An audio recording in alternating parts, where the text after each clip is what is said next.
Hey friends, welcome back to my channel. അപ്പോൾ ഇന്ന് നമ്മുടെ കോളേജിൽ ലാംപ് ലൈറ്റനിങ് ഡേ ആയിരുന്നു. അപ്പോൾ നമ്മൾ രാവിലെ തന്നെ റെഡി ആയിട്ട് കോളേജിൽ പോയി നിന്നു.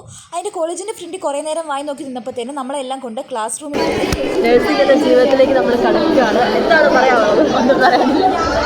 അങ്ങനെ കുറേ നേരം ക്ലാസ് എടുത്തപ്പോൾ ചേച്ചിമാരൊക്കെ വന്ന് നമുക്ക് കുറേ റോസാപ്പൂ ഒക്കെ കുത്തി തന്നിട്ട് നമ്മളെല്ലാവരെയും കൂടെ കൊണ്ട് വേറൊരു ക്യൂവിൽ നിർത്തി. അവിടുന്ന് പിന്നെ നമ്മളെല്ലാം കൂടി ഇങ്ങനെ ആനയിച്ചുകൊണ്ട് ഓഡിറ്റോറിയത്തിലോട്ട് കൊണ്ടുപോയി. എനിക്കിത് ഈ കാഴ്ച കണ്ടപ്പോൾ എനിക്ക് ഓർമ്മ വന്നത് നമ്മുടെ നാട്ടിലെ ഘോഷയാത്രയും രാസയൊക്കെയാണ് എനിക്ക് ഓർമ്മ വന്നത്. സ്റ്റേജ് പ്രോഗ്രാം എല്ലാം വണ്ടർഫുള്ളായിട്ട് മുന്നേറുന്നുണ്ടായിരുന്നു. പിന്നെ നമ്മുടെ പരിപാടിയും കഴിഞ്ഞ് നമ്മൾ അവിടെ നിന്ന് ഇറങ്ങി ഫുഡ് കഴിക്കാൻ പോയി. പ്യുവർ വെജിറ്റേറിയൻ ഫുഡായിരുന്നു, എന്നാലും നല്ല നല്ല ടേസ്റ്റ് ഉണ്ടായിരുന്നു. ആദ്യം വന്ന് ഈ സാധനങ്ങൾ അത്ര വലിയ രസമില്ലായിരുന്നു, എന്നാലും അത് കഴിഞ്ഞ് വന്ന് ഈ ഒരു പുലാവ് അടിപൊളിയായിരുന്നു ഗൈസ്. ഈ പുലാവും ആ സ്റ്റൂവും കൂടെ നല്ല കോമ്പിനേഷൻ ആയിരുന്നു. ഞാൻ ഞങ്ങളുടെ ഹോസ്റ്റലുകാർക്ക് ഈ പുലാവ് റെക്കമെൻഡ് ചെയ്യുന്നു. ഞങ്ങൾക്ക് പുലാവ് എന്ന് പറഞ്ഞ് നിങ്ങൾ എന്തോ സത്യത്തിൽ തരുന്നത്.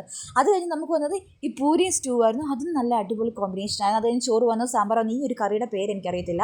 ആ കറിക്ക് അത്രയും കളറില്ല, ലൈറ്റിൻ്റെ റിഫ്ലക്ഷനോട് വന്ന് അത്രയും കളർ തോന്നുകയാണ്. പിന്നെ ബോളി വന്നു, നെയ്യ് വന്നു, പായസം വന്നു, പപ്പടം വന്നു. അതൊന്ന് കൂട്ടി കുഴച്ച് കഴിച്ചപ്പോൾ ഇച്ചിരി ഒരു ആശ്വാസം തോന്നി. അത് കഴിഞ്ഞ് നമ്മുടെ ഫ്രൂട്ട് സലാഡ് വന്നു, പിന്നെ മോര് വന്നു. ഫുഡ് മൊത്തം കഴിച്ച് നമ്മൾ ഇല കാലിയാക്കി നമ്മൾ കൈയും കഴുകി ഹോസ്റ്റലിൽ